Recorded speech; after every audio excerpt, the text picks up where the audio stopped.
Kuqhubekile ukufunda nokufundisa esikoleni iLangalibalele Primary KwaMhlanga eMpumalanga namhlanje ngale kokuthungelwa ngomlilo kwamagumbi amane ashe anqonqa. Ngophenyo olungakaphothulwa amaphoyisa athi kusolwa ukuthi abanye abazali ibona abathintekayo ngokuthungelwa komlilo kulamagumbi.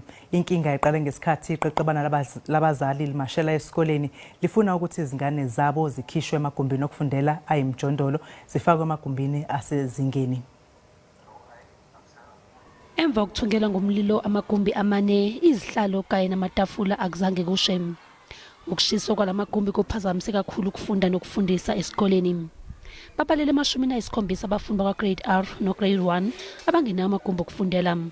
Kudingeka ukuthi isikole sifake abafundi kwamanye amagumbi nokwenza ukuthi kugcwale ngokweqile emagumbini.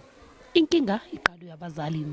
Indaba ukuthi ama-SGB la ama-group ayi2 bona kuyibo abazwani, omunye udonsela le omunye udonsela lo. Abantwana abakhona ukufunda bagcwele emaklasini, abana space, abana ntulo, abana matafula, baminyene emaklasini. Bengakaboshwa umuntu ngalesigameko. We have opened then 2 cases, one of malicious damage to property as well as arson. And we are very much perturbed as police to say it is now we're starting now a new year.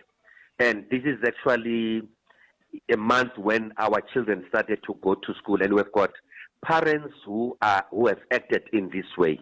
Whatever grievances that they're having, but it does not give them any privilege to go and do what they have done. Hence now the investigation, and we hope to arrest those people that have caused this. Okhulumela umnyango wezemfundo esifundazweni akatholakala ngokuphawula. Lesi isikole sesithathu esithungelwe ngomlilo kusukela kuqale unyaka. Ngesonto eledlule kwashiswa isikole eThutlotaro, emasontweni amabili edlule kwathungelwa ngomlilo isikole eVal.